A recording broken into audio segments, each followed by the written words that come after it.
गीत गाउने गधा। कुनै ठाउँमा उद्धव नाम गरेको गधा थियो। त्यो दिनभरि धोबीको भारी बोक्दथ्यो र राति चाहिँ सोही छ्यालले खेततिर घुम्दथ्यो।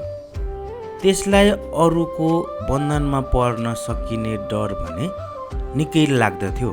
धोबी पनि त्यसलाई बान्दैनथ्यो। राति खेततिर चर्न जाने क्रममा त्यसको एउटा स्यालसँग मित्रता भयो।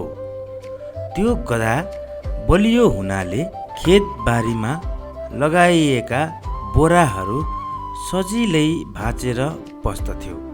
त्यसरी जाँदा ऊ स्याललाई पनि सँगै लैजान्थ्यो। ती दुवै खेतमा पसेर अगाउन्जेल काँक्रा खान्थे। एक दिन बलले उन्माद भई उद्धव गधाले स्यालसँग भन्यो, मामा, मलाई गीत गाउन ज्यादै रहर लाग्छ। म आज गीत गाउँछु है।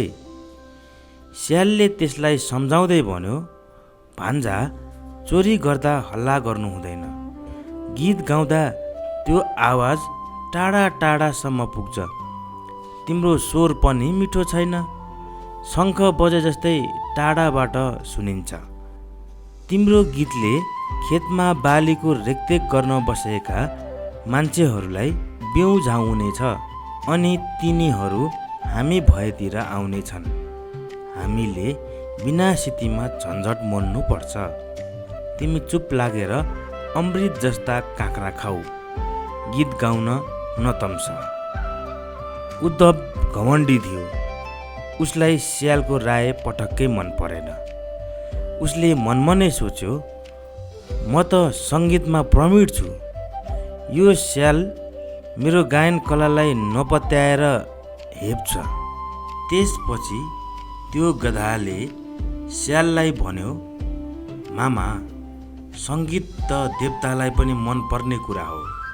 रावणले सङ्गीतले नै शिवजीलाई प्रसन्न पारेर वर प्राप्त गरेका थिए। धरतीका प्राणीहरूले पनि सङ्गीतलाई हृदयदेखि नै कदर गर्छन्। गधाले गीत नगाई नछोड्ने अड्डी लिएपछि त्यो स्याल जिउ जोगाउन छेउतिर गएर झाडीभित्र लुक्यो। ऊ आपद आइपरे भाग्ने दाउ हेर्दै थियो। स्याल परतिर गएपछि उद्धव गधा निर्धक्क गाउन थाल्यो।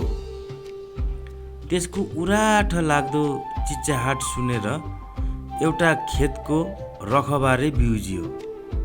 ऊ लाठी लिएर गधातिर आयो। उसले गधालाई चुटेर थला पार्यो। गधा बेहोस भयो। त्यो रखबारे निकै चलाक थियो। त्यो रखबारेले मनमनै सोच्यो, अहिले यो गधा मूर्छा परेको छ, तर म सुत्न हिँडेपछि बिउजनेछ। गधा, घोडा र कुकुर थेत्रा प्राणी हुन्। यी कुटेको पीडा छिटै बिर्सन्छन्। त्यसपछि त्यो रखबारेले गधा बिउजिएर नभागोस् भनेर एउटा ओखलमा गधाको घाँटी बाँधिदियो अनि ऊ सुत्न गयो। रखबारेको अनुमान सत्य ठहरियो। गधा एकैछिनमा चङ्गा भई उठ्यो। झाडीमा लुकेको स्यालले त्यो गधा ओखल घिसार्दै बल्ल तल्ल हिँडेको देख्यो र उसलाई हाँस पनि उठ्यो।